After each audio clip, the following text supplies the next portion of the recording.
اردو کے پروگرام سیربین میں خوش آمدید. ہمارے لاہور اسٹوڈیو سے میں ہوں شفیع نقی جامعی. پاکستان کے سابق وزیر اعظم میاں نواز شریف نے کہا ہے کہ ووٹ کی تقدیس کو بحال کرنا ہوگا اور ووٹ کا احترام نہ کرنے کی وجہ سے ہی پاکستان ٹوٹا تھا. ووٹ کا احترام یہ پاکستان عوام کی جو مینڈیٹ ہے اس کو پاؤں تلے روندنے کی اجازت نہیں ہو سکتی. آج کا سیربین میاں نواز شریف کے خصوصی انٹرویو پر مشتمل ہے. میں نے ان کا یہ انٹرویو رائیون میں ان کی رہائش گاہ جاتی امراء میں کیا اور گفتگو کا آغاز اس سوال سے ہوا کہ عدالت نے آپ کو ایک مقدمے میں نااہل قرار دیا لیکن آپ نے اسے ایک سازش قرار دیا. تو اس میں سازش کہاں سے آ گئی؟ ہماری حکومت قائم ہوئی تھی 2013 میں اور ایک بڑا کلیئر واضح مینڈیٹ تھا. تو پی ٹی آئی تیسرے نمبر پہ تھی پیپلز پارٹی کے بعد اس کا نمبر. تو اچانک انہوں نے دھاندلی کا رٹ لگانی شروع کر دی اور پھر اس پہ دھرنا شروع کر دیا. دھرنے میں وہ بھی آ گئے, یہ طاہر القادری صاحب بھی کینیڈا سے بھاگے آ گئے, پرائم منسٹر ہاؤس کے سامنے, پارلیمنٹ کے گیٹ پہ, اور اسی طرح سے اپنا وہ سارا جو جتنی بھی وہ سیکریٹریٹ ہے سارا انکلوڈنگ اور بھی جو ادارے ہیں ان کے دروازوں تک یہ پہنچ گئے تھے اور کہ ہم تو رسے سے گلے میں رسہ ڈال کے وزیر اعظم کو گھسیٹ کر پرائم منسٹر ہاؤس سے باہر نکالیں گے. تو یہ سب کچھ کیا تھا؟ بڑا افسوسناک منظر تھا. ایسا ہوتا نہیں ہے, یعنی کہ جمہوریت تو کیا ڈکٹیٹرشپ میں بھی ایسی چیزوں کو ہم نے کم ہی دیکھا ہے. تو اس کے بعد دھاندلی کا جب وہ ختم ہوا دھرنا تو پھر جو ہے وہ آ گیا یہ پینما کا, اور پینما جو ہے وہ اس پہ اپنا جو ہے وہ انہوں نے دھرنا دینے کی انہوں نے پھر وہاں پہ کوشش کی جو کہ دھرنا 2 تھا. تو یہ سب کچھ ہوتا رہا. ہمارا سی پیک بڑے زوروں پہ چل رہا تھا اس ملک میں. سی پیک اس زمانے میں بڑی بری طرح سے متاثر ہوا اور پھر جو ہے وہ اس کے باوجود اللہ کے فضل و کرم سے ملک نے ترقی کی ہے. اندھیرے چھٹ رہے ہیں, بہت حد تک لوڈ شیڈنگ ختم ہو چکی ہے ملک میں اور پاکستان کے اندر امن قائم ہوا ہے. کراچی کا امن ہم نے اللہ کے فضل سے بحال کیا ہے. ملک میں یعنی کہ ایک انفراسٹرکچر بڑے زوروں پہ بن رہا ہے. پشاور پہلی دفعہ کراچی سے موٹر وے کے ذریعے سے مل رہا ہے اور پھر یعنی پاکستان کے اندر گروتھ ریٹ آپ کا ماشاءاللہ بڑا تیزی کے ساتھ اوپر جا رہا ہے. آپ اندازہ کیجئے کہ یہ پاکستان کو اتنا بڑا setback, economic setback جو ہوا ہے, اس کا کون ذمہ دار ہے؟ کون ذمہ دار ہے اس کا؟ ان کا مقصد شروع دن سے یہی تھا کہ نواز شریف کو ووٹ کیوں مل گیا ہے, کیوں یہ وزیر اعظم بنا ہے اور اس کو وزیر اعظم کی سیٹ سے نیچے اتارا جائے. جہاں ٹارگٹ یہ ہو, مقصد یہ ہو, باقی چیزوں کی کیا اہمیت رہ جاتی ہے؟ یعنی یہ نہیں کہ پاکستان کے اندر کوئی جمہوریت کو مستحکم کرنے کے لیے کوئی ان کی طرف سے بڑی ایک سنسیئر کوشش ہو رہی تھی. جمہوریت تباہ کرنے کی کوشش ہو رہی تھی, خاص طور پہ پی ٹی آئی کی طرف سے. میں یہ پوچھنا چاہ رہا ہوں کہ سازش کس نے کی؟ آپ کی مراد سازش کس سے؟ میں اسی کا ذکر کر رہا ہوں. یہ بذات خود ایک سازش ہے. اور پھر دیکھیے ہم نے اپنا یہ مجھے بتائیں کہ دھرنے کی ضرورت کیا تھی, اور دھرنا 1 دن کا نہیں تھا, 3 دن کا نہیں تھا, 10 دن کا نہیں تھا, 4 مہینے کا دھرنا تھا. شاید اس سے بھی کچھ آگے یا پیچھے وقت ہوگا. اب مجھے بتائیں یہ دھرنا تھا کس لیے؟ اور پھر کچھ دھرنے کے کردار ہیں, وہ جب کبھی کو وقت آئے گا تو میں زیادہ تفصیل کے ساتھ آپ سے بات کروں گا. لیکن میں آپ کو یہ کہنا چاہتا ہوں کہ انہوں نے پھر جو ہے وہ سپریم کورٹ میں پینما پہ پٹیشن دی. سپریم کورٹ نے اسے فریولس کہہ کے نکال دیا اور پھر کچھ ہفتوں کے بعد اس کو ایڈمٹ کر لیا پٹیشن کو، اور پھر پٹیشن جب ایڈمٹ ہوئی تو آپ نے دیکھا کہ یہ 4 مہینے کے لگ بھگ یہ کیس چلا۔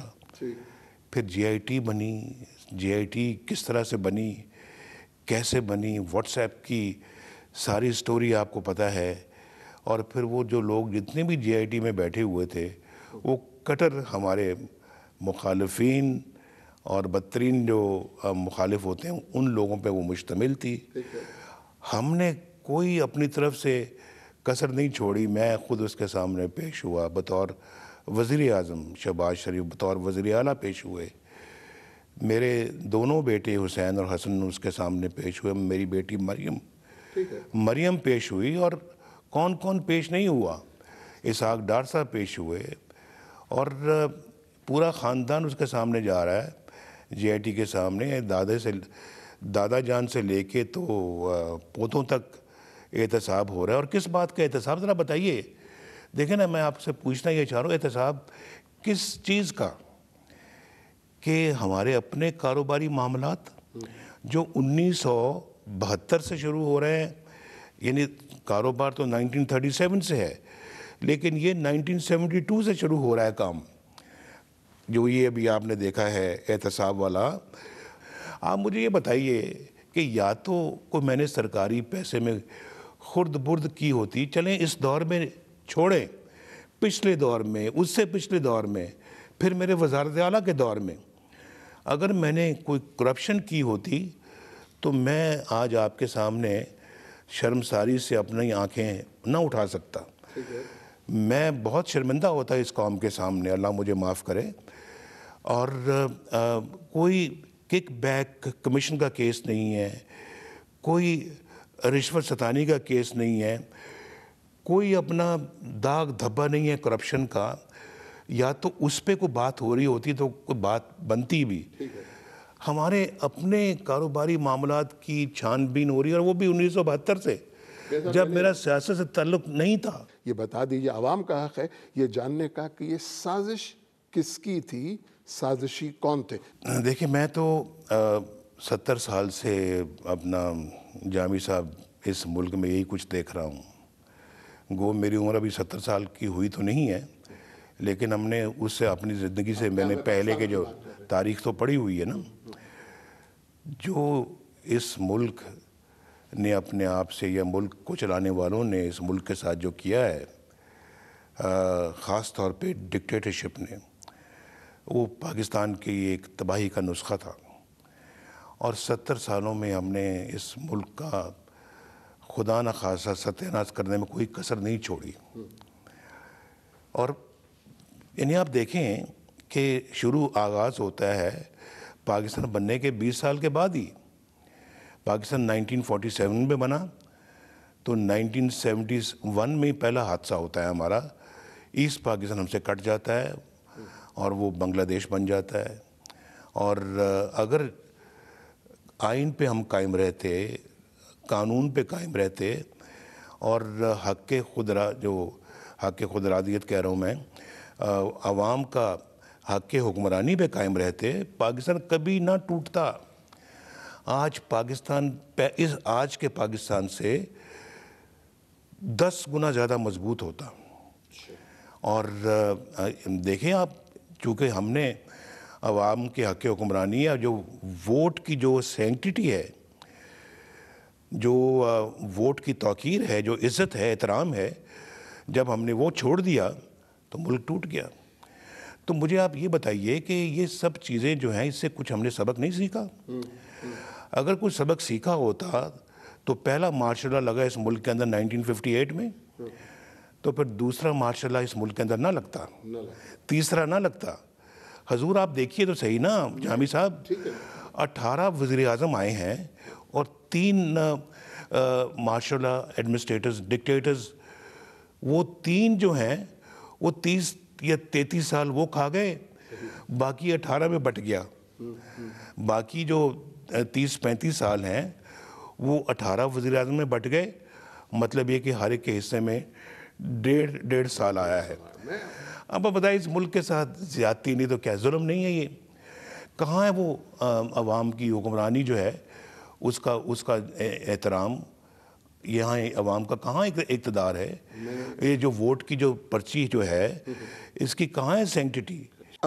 فوج یا اسٹیبلشمنٹ جس کو کہا جاتا ہے اس کا ایک حصہ مبینہ طور پر آپ کے خلاف ہے. کیا آپ یہ کہنا چاہ رہے ہیں کہ یہ اس کی سازش ہے؟ نہیں، میں دیکھیں، میں فیکٹس پہ بات کرتا ہوں. ٹھیک ہے جی. فوج کا ایک حصہ میرے خلاف کیوں ہوگا؟ جب مشرف نے مارشل لاء لگایا تھا، مشرف میرے خلاف تھا. مشرف کے کچھ ساتھی میرے خلاف تھے، لیکن باقی فوج تو میرے خلاف نہیں تھی. باقی فوج کو تو پتہ ہی نہیں تھا جامی صاحب کہ مارشل لاء لگ چکا ہے. جب لگا اس کے بعد پتہ لگا. اور اس کا یہ مطلب نہیں کہ باقی فوج مشرف کے فیصلے کے حق میں تھی.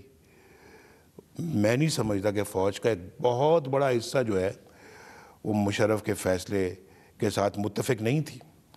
اور مارشل لاؤں میں، باقی مارشل لاؤں میں بھی یہی کچھ ہوتا رہا ہے کہ چند لوگوں نے فیصلہ کیا اور باقی فوج سے پوچھ کے تو نہیں کیا. تو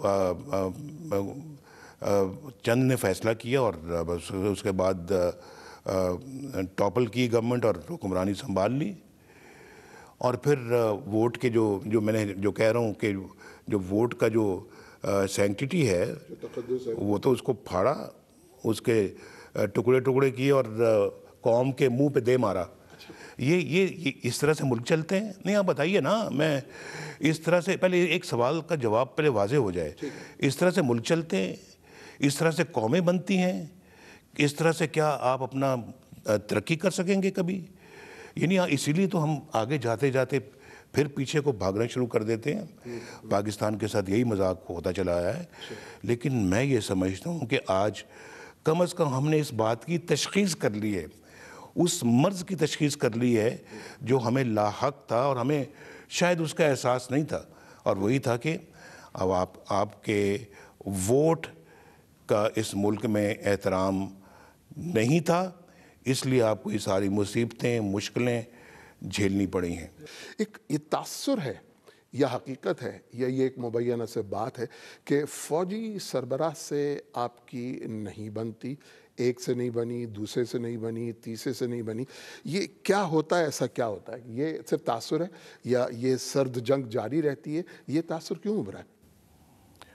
میرا خیال ہے کہ ایسی کوئی بات نہیں ہے. میں یہ سمجھتا ہوں کہ کچھ کے ساتھ یقیناً بنی بھی ہے اور اچھی بنی ہے. ایسی کوئی بات نہیں. اور میں سمجھتا ہوں کہ میں نے کانسٹیٹیوشن سے کبھی ڈیویشن نہیں کی. کانسٹیٹیوشنل ٹریک پہ اپنے آپ کو رکھنے کی کوشش کی ہے. جو قانون کہتا ہے اس کے مطابق چلا ہوں. رول آف لاء میں بہت اسٹرانگلی بلیو کرتا ہوں میں. اور کوئی اگر رول آف لاء میں بلیو نہیں کرتا یا کانسٹیٹیوشن سے ادھر ہوتا ہے یا ادھر ہوتا ہے تو اس سے میں اتفاق نہیں کرتا. اور جو ہے وہ پالیسیز جو حکومت کی جو ہیں وہ صحیح ان کی سمت ہونی چاہیے. اور میں یہ سمجھتا ہوں کہ یہ تبھی ممکن ہوگا یہ سب کچھ جب پاکستان کی ڈائریکشن کو، سمت کو صحیح متعین کیا جائے گا. بڑا ضروری ہے اس کو صحیح جانب لے کے جانا. اور یہ تبھی ممکن ہوگا، یہ بھی تبھی ممکن ہوگا جب ہم اپنا ووٹ کے تقدس کا احترام کریں گے. یہاں سے اگلا قدم کیا ہے؟ مزاحمتی سیاست ہوگی؟ آپ رابطہ مہم پر رہیں گے؟ اگلا قدم کیا ہے؟ یہاں سے کہاں جا رہی ہے پاکستان مسلم لیگ نون اور آپ؟ دیکھیے، ووٹ کے تقدس کے لیے ہمیں انشاءاللہ ہم پوری جدوجہد کریں گے. ووٹ کے تقدس کا جو ایک ہے اپنا احترام ہے، عزت ہے، توقیر ہے، یہ پھیلتی چلی جائے گی قوم کے اندر. اور آپ دیکھیں گے اس کے لیے ہم جدوجہد کریں گے. اور میرے ساتھ کمی نہیں ہے ایسے لوگوں کی جو میرے اس آئیڈیا یا آئیڈیالوجی کے ساتھ ہیں. وہ انشاءاللہ ہمارے ساتھی ہوں گے. یہ ملک بدلے گا. یہ ملک اس کو بدلنا ضروری ہے. یہ رابطہ مہم ہے، الیکشن کی تیاری ہے یا احتجاج؟ ایک کاز ہے، ایک آئیڈیالوجی کی بات کر رہا ہوں. اور میں اس لیے نہیں کہہ رہا جامی صاحب کہ میں جلدی سے ایسا کر کے تو پاور میں دوبارہ آؤں یا وزیر اعظم کی کرسی پہ بیٹھوں. وہ ایک کانٹوں کا بستر ہے، پھولوں کی سیج نہیں ہے وہ، یہ بھی میں آپ کو بتانا چاہتا ہوں. لیکن وہ وہاں بیٹھنا بذات خود ایک قربانی ہے جو آپ دے رہے ہوتے ہیں وہاں پر بیٹھ کر. ایک ایک دن بڑا مشکل سے وہاں گزرتا ہے. تو میں یہ کام مجھ پہ قرض ہے اپنی قوم کے لیے. عمران خان کہتے ہیں کہ میاں نواز شریف جو کچھ کہہ رہے ہیں وہ عدلیہ اور فوج کے خلاف احتجاج ہے اور یہ سازش ہے. میں اب عمران خان صاحب کے بارے میں کیا کہوں؟ وہ آپ جانتے ہیں، پتہ نہیں آپ یہ سوال مجھے کیوں پوچھ رہے ہیں. دنیا جانتی ہے، ان کی باتوں کا جواب میں کیا دوں؟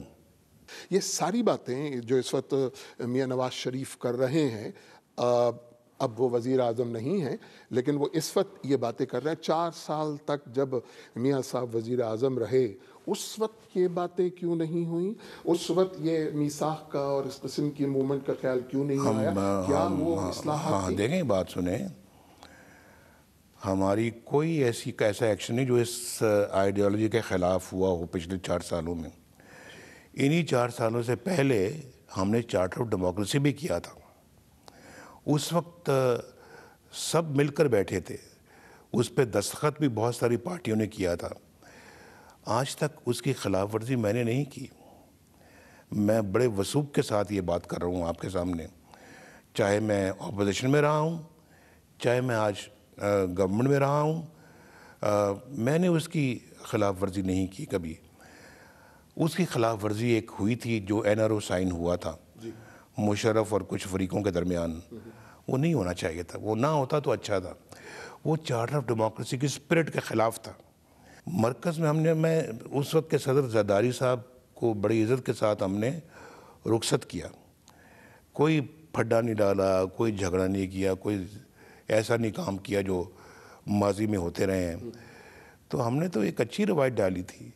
ہم نے کر کے دکھایا، حضور کر کے دکھایا. ہم نے کوئی اپوزیشن کے خلاف کبھی آج تک کوئی ایسے اقدامات نہیں اٹھائے، بلکہ ضبط اور صبر سے کام لیا. یہ جو دھرنوں میں ضبط اور صبر سے کام لیا. کہاں انہوں نے اس میں حملے نہیں کیے. چڑھ دوڑے وہ سارے سرکاری عمارتوں پہ اور PTV کے اسٹیشن پہ جا کے انہوں نے جس طرح سے جو کام کیا وہ جا کے دیکھیں آپ ان ٹیلی ویژن سکرینز کو، وہ سب منظر آپ کے سامنے آ جائیں گے. تو ہم نے تو بڑی بردباری کا مظاہرہ کیا تھرو آؤٹ. آگے پاکستان مسلم لیگ نون کی کیا ہوگی؟